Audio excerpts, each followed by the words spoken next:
Você ainda se sente à vontade para falar o que pensa nas redes sociais? Ou será que, igual a todo mundo em 2025, você já percebeu que postar qualquer coisa virou uma mina terrestre? Um like a mais, uma opinião fora do script e pronto. Pode vir enxurrada de hate, cancelamento ou até um banimento misterioso. Tudo decidido por um algoritmo ou por uma galera que parece ter ódio de opiniões diferentes. Se você sente que a internet está mais um tribunal do que um lugar de debate, saiba que não é só impressão sua. Aquele medo de falar o que pensa, aquele frio na barriga antes de postar, não é só paranoia. É um sinal de que a liberdade de expressão está numa saia justa.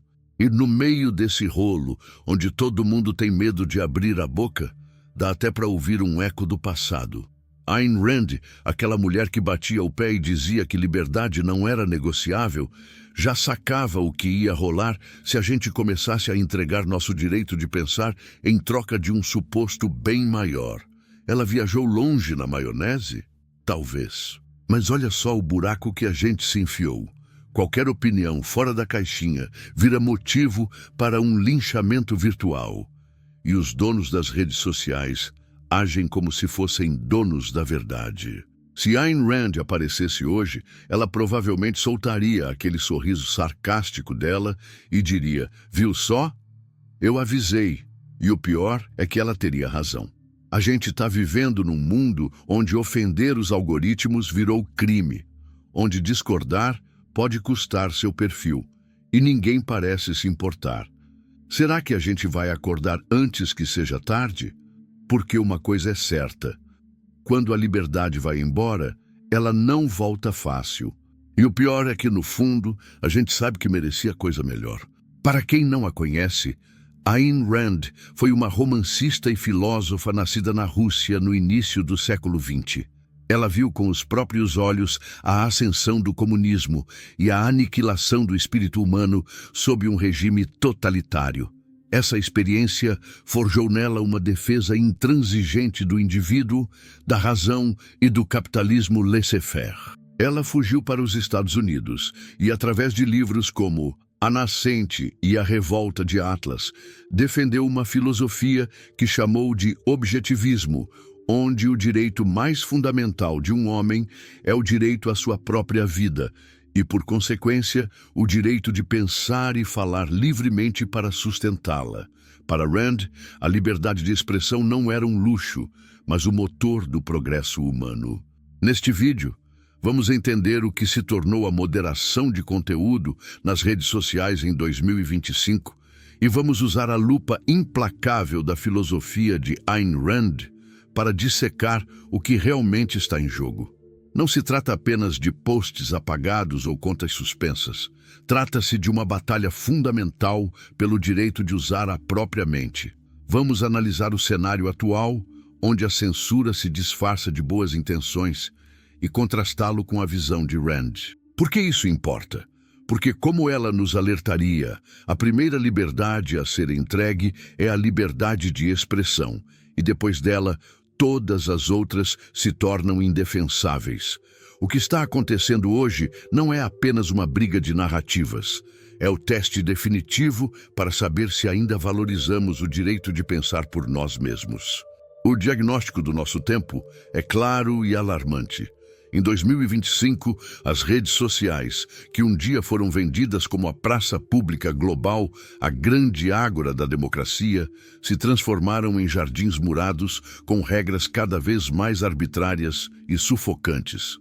O que vemos todos os dias. Conteúdos são rotulados como desinformação, informação parcialmente falsa ou conteúdo sensível por um exército de checadores de fatos, cujos critérios e financiadores muitas vezes são opacos. Criadores de conteúdo veem seus vídeos serem desmonetizados ou seu alcance drasticamente reduzido da noite para o dia, sem um motivo claro, apenas com a notificação de que violaram alguma diretriz da comunidade. Vozes que desafiam o consenso seja em questões científicas, políticas ou culturais, são sistematicamente marginalizadas ou completamente banidas, acusadas de propagar discurso de ódio ou de serem uma ameaça à democracia. A ironia é que, para salvar a democracia, estão silenciando o debate que é a sua base. Além disso, presenciamos um avanço sem precedentes de legislações ao redor do mundo que buscam domesticar a internet. Governos, sob o pretexto de combater notícias falsas ou proteger os cidadãos, criam leis que obrigam as plataformas a agirem como uma polícia do pensamento. Elas forçam as empresas a remover conteúdos em questão de horas sob pena de multas milionárias, criando um incentivo perverso para que as plataformas censurem mais do que o necessário, apenas para evitar problemas legais. Há uma pressão constante, tanto do Estado quanto de grupos de ativismo corporativo, para que vozes consideradas polêmicas ou radicais, que coincidentemente quase sempre são aquelas que criticam o establishment, sejam caladas. O resultado é um ambiente digital pasteurizado, um corredor de ecos onde apenas as ideias seguras e aprovadas podem circular livremente, enquanto o pensamento crítico e a dissidência são tratados como uma patologia a ser erradicada. Diante desse cenário, a pergunta se torna inevitável. Ayn Rand veria isso como uma ameaça direta à liberdade? A resposta é um retumbante e inequívoco sim. Para Rand, a liberdade de expressão era um corolário do direito de um homem à sua própria mente. A razão, sua ferramenta de sobrevivência, exige a liberdade de questionar, de discordar, de explorar todas as ideias, não importa o quão erradas ou ofensivas elas possam parecer para outros. Qualquer tentativa de interferência nesse processo, especialmente por parte do Estado, era para ela um ato de tirania. Ela condenaria com veemência a criação de ministérios da verdade, disfarçados de agências reguladoras ou comitês de especialistas. Para Rand, o governo tem uma única função legítima: proteger os direitos individuais da iniciação de força física. Isso inclui proteger as pessoas de fraude e coerção, mas não de ideias. A tentativa do governo de regular o discurso, de decidir o que é verdade ou mentira, o que é bom ou mal de ser dito, é uma perversão completa de seu propósito. E ela seria especialmente crítica da forma como isso acontece hoje, através de parcerias e pressões indiretas sobre as empresas de tecnologia. Rand diria que a liberdade de expressão não existe se o governo controla o que você pode dizer, mesmo que ele use as mãos de terceiros para fazer o trabalho sujo. Essa tática de terceirizar a censura seria, para ela, a marca de um sistema covarde, que não tem a coragem de assumir sua natureza autoritária e, por isso, se esconde atrás da fachada da iniciativa privada. É aqui que o pensamento de Rand se torna ainda mais fascinante e complexo, pois surge uma objeção aparentemente lógica. Mas e o direito de propriedade? As redes sociais não são empresas privadas? Ayn Rand, a maior defensora do capitalismo, não defenderia o direito dessas empresas de definirem suas próprias regras e moderarem seus espaços como bem entenderem? Sim, ela defenderia. Em um cenário puramente de livre mercado, uma empresa como o Twitter ou o Facebook teria o direito absoluto de permitir ou proibir qualquer tipo de discurso em sua propriedade digital. Se você não gostasse das regras, seria livre para sair e criar sua própria plataforma. O direito de associação, que inclui o direito de não se associar, era sagrado para ela. Contudo, o que estamos vendo em 2025 não é um livre mercado de ideias operando sem interferências. O que Rand apontaria com um dedo acusador é a contaminação desse processo pela coerção estatal. Ela veria que essas empresas não estão agindo em um vácuo. Elas operam sob a mira de uma arma regulatória, Quando um político influente declara que as Big Techs precisam fazer mais para combater a desinformação, sob o risco de perderem proteções legais ou enfrentarem investigações antitruste, isso não é uma sugestão, é uma ameaça velada. Quando o governo cria leis que impõem multas gigantescas por não remover conteúdo problemático rapidamente, a decisão da empresa de apagar um post não é mais um exercício de sua política interna, mas uma submissão à vontade do Estado. Rand usaria um exemplo claro. Se o governo diz, a sua plataforma é privada, fique à vontade, mas se você não moderar o conteúdo X, Y e Z que eu desaprovo, esteja preparado para uma avalanche de processos, sanções e dificuldades operacionais. Isso não é liberdade, isso é censura com luvas de veludo. É a essência do que ela descreveria como fascismo. Uma parceria público-privada onde o Estado mantém a aparência de propriedade privada, mas dita as regras por baixo dos panos, transformando corporações em braços não oficiais do governo. Um dos alvos preferidos da crítica de Rand seriam as próprias palavras usadas para justificar essa censura: bem comum e discurso de ódio. Para ela, esses termos são o que ela chamava de anticonceitos. Palavras vagas e elásticas projetadas não para esclarecer a realidade, mas para destruí-la, permitindo que qualquer tipo de abuso de poder seja justificado. O termo discurso de ódio, por exemplo, é perigosamente subjetivo. O que é ódio? Uma crítica contundente a uma ideologia política é ódio? Apresentar dados que contradizem uma narrativa popular é ódio? Expressar uma crença religiosa tradicional é ódio? A resposta depende inteiramente de quem está no poder de definir a palavra. E Rand nos alertaria que, uma vez que você concede ao Estado ou a uma autoridade central o poder de proibir o discurso de ódio, você lhes deu o poder de proibir qualquer discurso de que eles não gostem. A mesma lógica se aplica ao bem comum. Frequentemente, essa noção é usada para justificar o sacrifício dos direitos de um indivíduo ou de uma minoria, em nome de uma suposta harmonia ou segurança coletiva. Rand argumentaria que não existe bem comum que possa ser alcançado pela violação dos direitos individuais.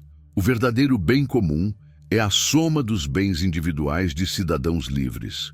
Quando se começa a suprimir a expressão de alguém para não ofender o grupo ou para proteger a estabilidade social, você não está criando uma sociedade melhor, está construindo uma prisão mental. O politicamente correto, nesse contexto, não é visto como uma forma de civilidade, mas como uma ferramenta de intimidação ideológica, um código de fala que sinaliza submissão e pune a originalidade, forçando todos a uma mediocridade de pensamento para não correrem o risco de serem os próximos alvos da manada. Isso nos leva a um dos pontos mais difíceis, mas cruciais da filosofia de Rand sobre a liberdade de expressão. Ela deve valer para todos, inclusive e especialmente para as ideias que você mais despreza. Rand não defendia o conteúdo das ideias de todos. Ela certamente abominaria discursos racistas, coletivistas ou irracionais. No entanto, ela defenderia até a morte o direito de que essas ideias fossem expressas. Por quê? Porque a alternativa é muito pior. No momento em que você aceita o princípio de que ideias perigosas devem ser censuradas, você entrega a chave do poder a quem quer que tenha a força para definir o que é perigoso.